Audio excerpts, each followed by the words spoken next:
Hello everyone, and welcome back to some more remote learning. In today's video, we're going to learn a new integration technique, and that's going to be integration by parts. Now, if you think about U substitution, that's like reversing the chain rule. And in this worksheet, we're going to do examples on integration by parts. That's like reversing the product rule. So, integration by parts, our formula for that is the integral of U dv is going to be U v minus the integral of v du. And one of the biggest questions I always get when tutoring is, how do you know what to pick as your u and what to pick as your dv? Well, in all honesty, it's going to take a little practice to get used to, but I always say, pick the thing you know how to differentiate as your u and something that's easy to integrate as your dv. And try it out. If you're not getting anywhere, go back to the beginning and flip that order. The more practice you do, even if you choose the wrong ones, you're going to learn from it. So, let's look at example 1. In example 1, we have the ln of x dx. So we have some function dx. So what are we going to choose to be our u, and what are we going to choose to be our dv? We don't necessarily have some other function in here, like the majority of the integration by parts problems. However, we can think of u as the ln of x and dv as dx, or 1 dx. So if I set my ln of x as u, and I set my dv to be dx, at the moment, I don't know how to integrate the ln of x. Because in order to integrate ln of x by itself, you need integration by parts anyway. So picking that as your dv, that function that gets integrated, would be tedious, because then you would have to do integration by parts just on that alone. So ln logarithmics usually are going to be our u. So taking the derivative of ln of x, we get 1 over x dx. And going from dv to v, we need to integrate to get there. So integrating dx, well, that's like integrating a constant of 1, so that becomes x. Now, referring back to our formula, we're going to do u times v minus the integral of v du.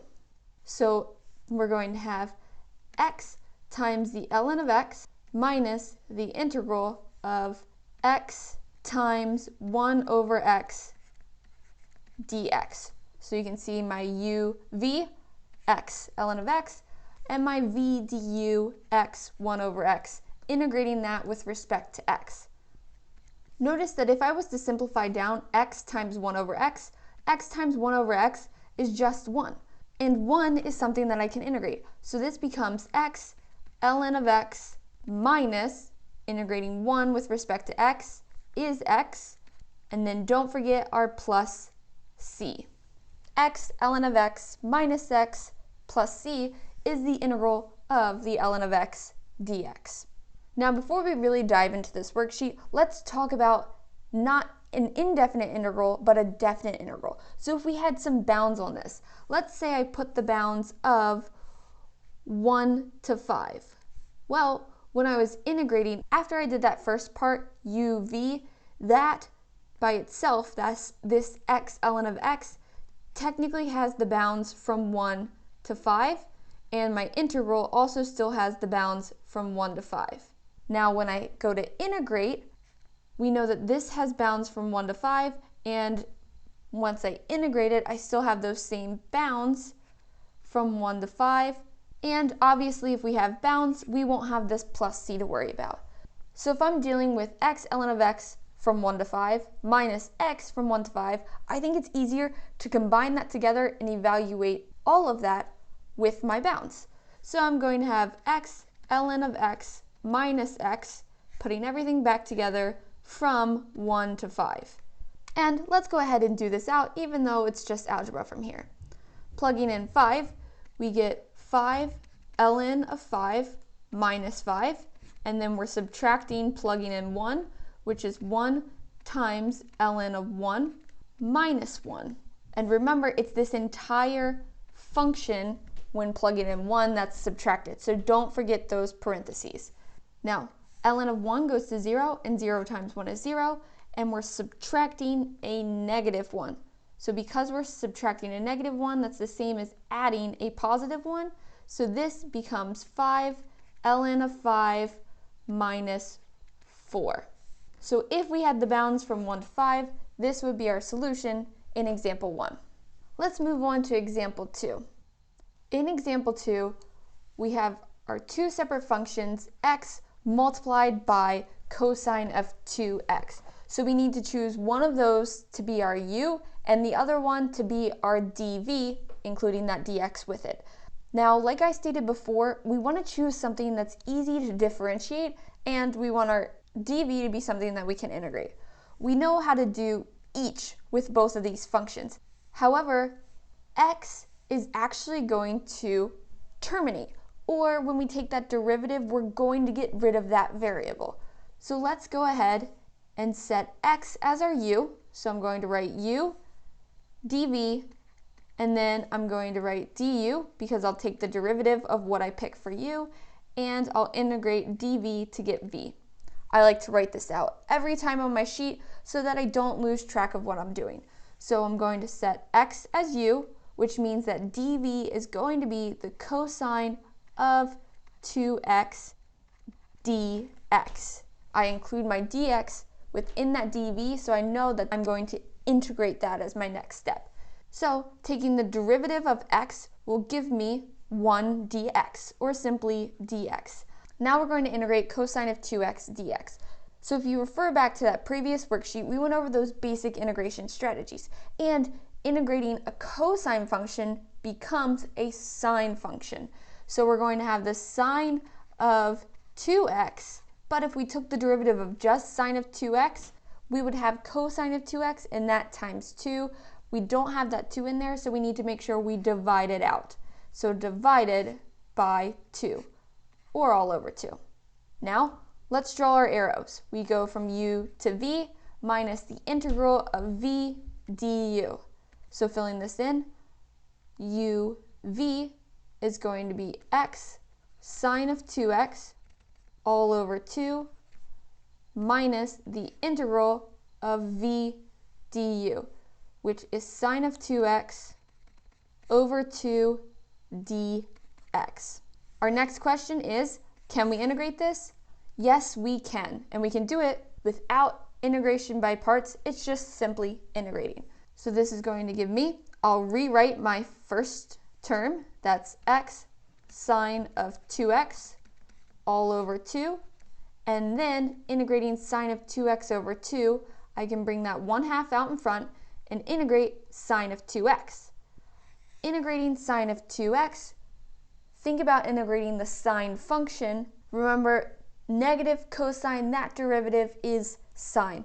So I know that integrating sine is going to be that negative cosine of that same thing 2x, except I need to take into account the derivative of that inside. I want to divide that out. So that's going to be divided by 2, or I'll simply just multiply the whole thing by 1/2, because that's obviously the same thing as dividing by 2. And I can't forget my plus c. Rewriting this, combining the 1/2s together, I'll have x times the sine of 2x all over 2 minus a negative, so that'll be plus 1/2 times 1/2 is 1/4, so this will be plus cosine of 2x all over 4 plus c. That's our solution for integrating in example 2. Let's move on to example 3. In example 3, I switched the variable up, but the same rules apply regardless of whether we use x, a, c, y, doesn't matter. So when we're integrating y squared ln of y with respect to y, we need to think about what are we going to want our u to be and what do we want our dv to be. Remember up above, I said our u is something we know how to differentiate and our dv is something we know how to integrate. But remember when we were integrating the ln of something, that was integration by parts all on its own. So even though if we continue to take the derivative of y squared, we know that we will eventually get a constant because y squared would go to 2y and then the derivative of 2y would just be 2. We know we would eventually get that constant, but integrating ln of y is not going to work out nicely. So let's go ahead and set ln of y as our u. So if u is the ln of y, what's our dv? Our dv is going to be y squared dy. Then we'll take the derivative of u, so du is going to be ln of y is 1 over y dy, and then integrating dv, y squared dy will become y cubed over 3. Now, drawing my arrows, uv minus the integral of v du. So u times v is going to be y cubed ln of y all over 3 minus the integral of y cubed all over 3 times 1 over y dy. So looking at the integral I have here, can I integrate it? I totally can, especially once I simplify it down. So y cubed over y, I'll cancel out this y and make this a y squared. So integrating y squared over 3 after I write down what I have. So we have our y cubed ln of y all over 3 minus, again, integrating what's left, that y squared over 3 with respect to y. Y squared goes to y cubed, and then I need to divide by 3. So I'll have 3 times 3 in my denominator, which will be y cubed all over 9 plus c. That's my integral in example 3.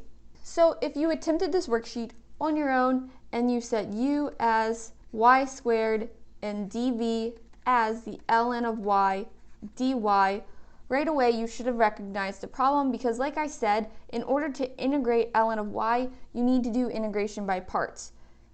Even if you have the formula memorized, so I know that this would be y ln of y minus y, and then taking the derivative of y squared, our du would be 2y dy.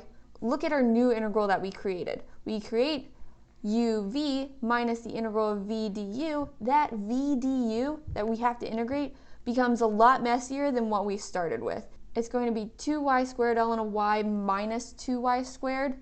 We still have some y's and ln of y's in there. We didn't simplify this down at all. So right away, after you see how messy that integral turned into, stop there, try it the other way, and see if something better works out.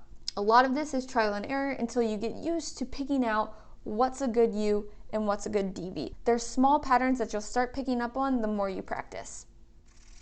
So let's continue on to our next example. In example 4, we have 2x sine of x squared dx. We have two separate functions. How would you set this up? If you're thinking integration by parts, setting u, dv, I'm going to stop you there. Don't do more work than you have to. This isn't an integration by parts problem at all. Just because we have two separate functions doesn't mean we need to use integration by parts. This is really just a simple u substitution, where u is going to be that x squared and du is going to be 2x dx. Look at how nice and clean this u substitution problem is. We have the sine of u, and then there's our du, that 2x dx. And let's go ahead, even though it's not integration by parts, let's solve this u sub problem out just to get more practice. So we're going to integrate sine of u du. Well, we know that the integral of sine of u is going to be a negative cosine of u.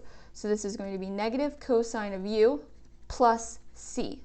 But remember, we started with x, and this isn't a definite integral, so I'm not going to be able to switch my bounds to make it work for u, which means that I have to go back to x. So plugging in what u is equal to, this is going to be negative cosine of x squared plus c. Now I know this is an integration by parts worksheet, but I wanted to toss this in because I think it's very important to recognize u subs when you have them. Just because you're given two separate functions, right away you might be thinking integration by parts, but check first to see if it's a u sub. Otherwise, you're going to create a lot of work, and with this one, it would be really hard to even try to integrate it by parts. So with that little bit of advice, let's go ahead and move on to example 5. In example 5, we have x cubed e to the x. So let's think about this for a second. What would be a good u and what would be a good dv? Our u, we want something that we can take the derivative of, and our dv, we want something that we can easily integrate, which in either case, we can easily take the derivative and easily integrate each one. So the next thought process going through our heads should be thinking about setting each of them as a u. So if I set e to the x as u, think about taking the derivative of e to the x. That's e to the x. Taking the derivative again would be e to the x. Taking the derivative again is also always going to be e to the x. And then if we try to continue integrating this, neither will ever stop. So let's try setting u as x cubed. If we set u as x cubed, taking the derivative of that would be 3x squared, but we can continue doing multiple integration by parts and slowly get our answer. So let's set x cubed as u, which means that dv is e to the x dx. Integrating dv, we get e to the x, and taking the derivative of x cubed, we get 3x squared dx because we took that derivative. So we need to do uv minus the integral of v du. So u is x cubed, v is e to the x, minus the integral of v, e to the x, times du, which is 3x squared dx. Now we need to ask ourselves, can we integrate e to the x 3x squared? No, we can't. But we can set up another integration by parts for that integral. So setting up another integration by parts, I'm going to set u as 3x squared. dv is going to continue to be e to the x dx. Taking the derivative of u, I get 6x dx, and taking the integral of e to the x, I get e to the x. So now I'm going to have another uv minus the integral of v du. And remember, that's what this integral is equal to. So writing everything out, I'm going to have x cubed e to the x minus, and I'm going to put parentheses because this integral, I used integration by parts and that whole thing was subtracted. So I'm subtracting the entire chunk of uv, which is 3x squared e to the x, minus the integral of v du, which our new v du is e to the x times 6x dx. Now I'm going to ask myself, can I integrate this new integral? No, not yet. I'm going to need to do integration by parts again. And thankfully, it's just going to be one more integration by parts. So I'm going to set u equal to 6x. My dv is going to be e to the x dx. Taking the derivative, I'm going to get 6 dx, and taking the integral, I'm going to get e to the x. Now again, uv minus the integral of v du. So writing this all out, keeping track, we have x cubed e to the x, that was our first uv, minus our second uv that we had was 3x squared e to the x, and then from there I'm subtracting that integration by parts of that last integral, which is going to be 6x e to the x, there's my new uv, 6x e to the x, minus the integral of v du, which is 6 e to the x dx. Now from here, I ask myself, can I integrate 6 e to the x dx? Yes, I can. And I can do it without integration by parts. So this is going to be x cubed e to the x minus 3x squared e to the x minus 6x e to the x minus the integral of 6e to the x is 6e to the x. And from all of this, we can't forget our plus c. Now, it's also really important not to forget those parentheses because remember, we were subtracting these integrals, and in each of those integrals, we did an integration by parts within there where we had a uv minus the integral of v du. So we were subtracting things that were also getting subtracted already. So let's go ahead and get rid of a couple of these parentheses by distributing through our negatives. So this is going to be x cubed e to the x, and then I'm subtracting 3x squared e to the x, because this is just subtracted. Now I can distribute this in, subtracting, and then adding that, but then once I distribute this in, that will change to addition, and this will change back to subtraction. So instead, I'll go ahead and distribute this into here, also making this a plus. So then we have plus 6x e to the x minus 6e to the x, and that's all plus c. And that's our solution in this example. Now there is a quick tabular trick for when you have to do multiple integration by parts. I'm not a big fan of showing it when you're first starting to practice this, but if you stick around to the end, we'll come back to this problem and I'll show you that helpful trick. For now though, let's continue on to the next problem. In example 6, we have e to the x sine of x dx. So we're going to ask ourselves, what's our u, what's our dv, and then we'll take the derivative of u and integrate v. Both e to the x and sine of x continue on.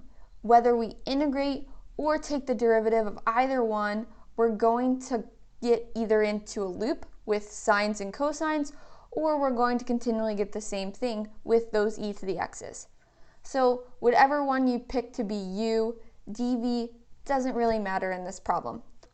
What I'm going to do is I'm going to select sine of x to be my u, and my dv is going to be e to the x dx. Taking the derivative of sine of x, that's going to be cosine of x dx, and integrating e to the x is going to be e to the x. Now time for uv minus the integral of v du. uv is going to be e to the x sine of x minus the integral of e to the x cosine of x dx.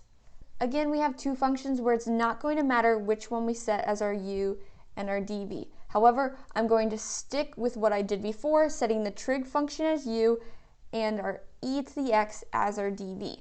So I'm going to have u be cosine of x, and dv is going to be e to the x dx.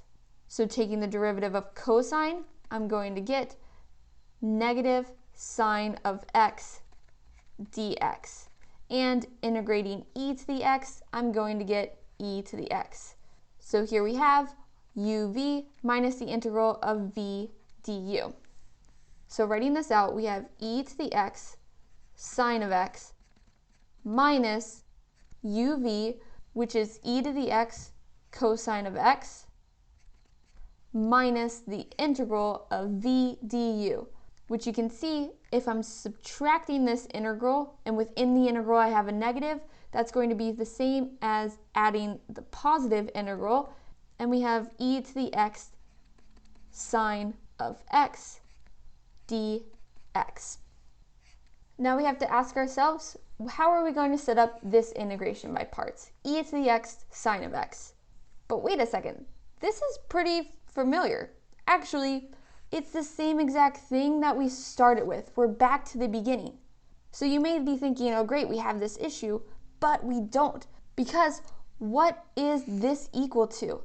This entire thing is equal to our original. We have slowly been integrating this original problem from the start. So this is equal to the integral of e to the x sine of x dx. So if this is equal to the integral of e to the x sine of x dx, and I have the integral of e to the x sine of x dx over here, I can move that integral to the other side. And because this subtraction, when I distribute it through, each of those chunks is going to be subtracted. So I'm just going to rewrite this so you can see it all out.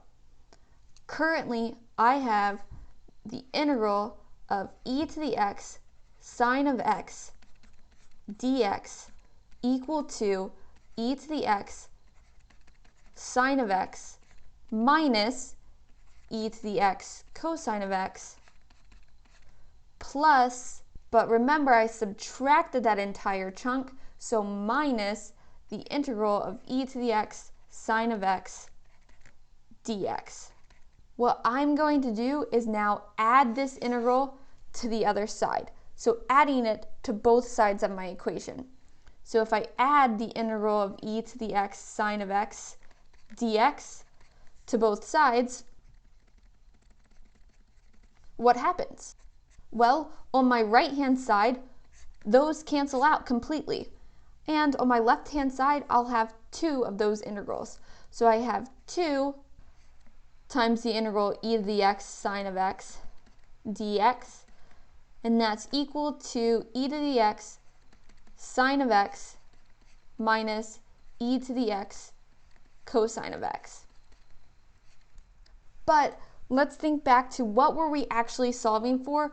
We're solving for the integral of e to the x sine of x dx.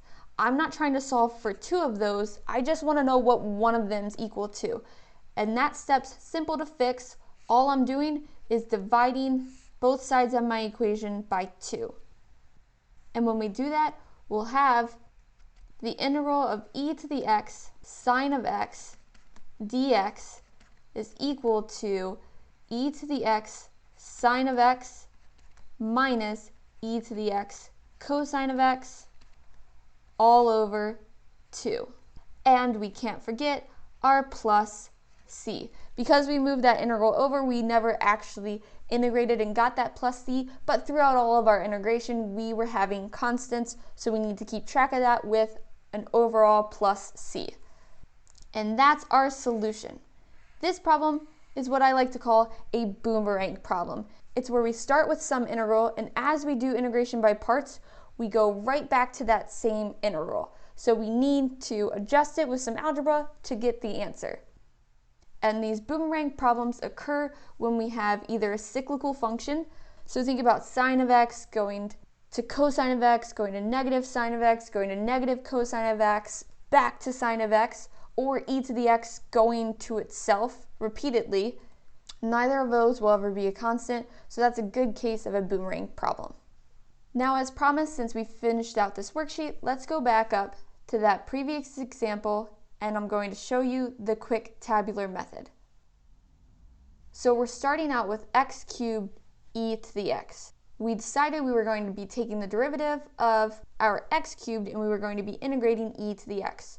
So on the side here, I'm going to make a note that my u is going to be x cubed and my dv is going to be e to the x.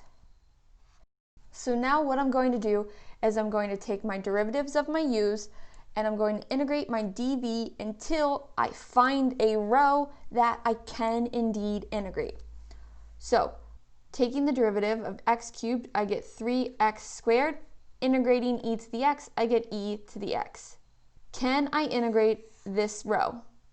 No, I can't. So I'm going to continue on.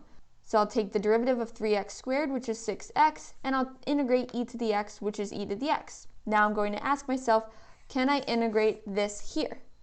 No, not without integration by parts. So I'm going to continue on, take the derivative of 6x, which will be 6, and then integrate e to the x, which is e to the x. And then I need to ask myself, can I integrate this row here without integration by parts?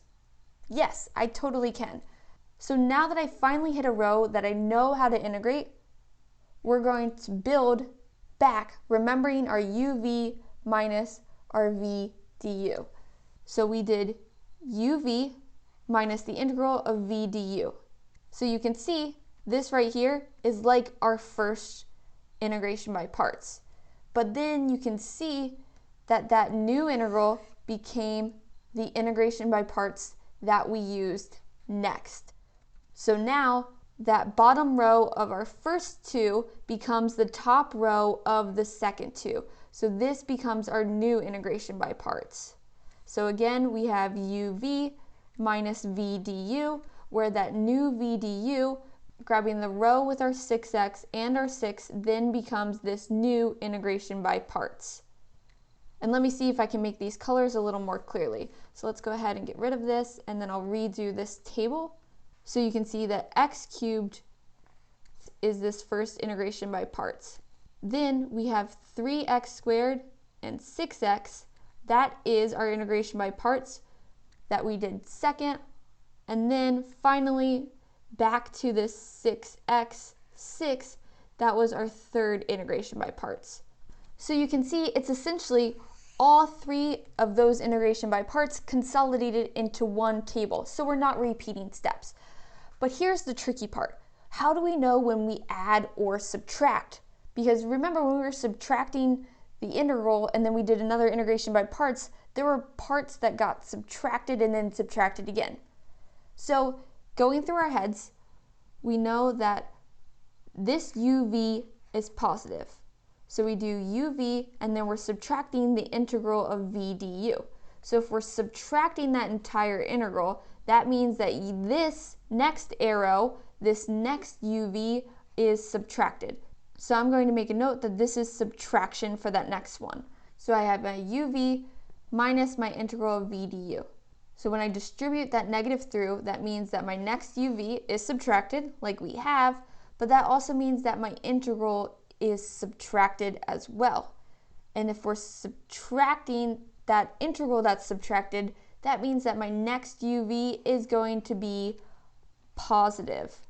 So my first uv is positive, my next uv is negative, then I have a positive uv, so that means that this last is a negative. So I'm subtracting that integral. And that's how the pattern goes. Positive, negative, positive. If this was to continue on, you'd continue that pattern until you get to that last integral. Your signs are flipping. So here's my uv, my next uv, my next uv, and then I'm subtracting that integral. So I'll actually integrate this row and then subtract it. So yes, this is a quick method because it cuts down on the work, but if you don't understand what's actually going on, you're going to misuse this table. So what I would do is I would practice multiple integration by parts with multiple steps until you get familiar with it, and then use the table from there. But in all honesty, I still write everything out and then double check with the table. But with that, we wrap up our integration by parts worksheet. If you have any questions, please let me know. And get ready because in the next video, we're going to be doing some trig integrals. So until next video, good luck with your online learning.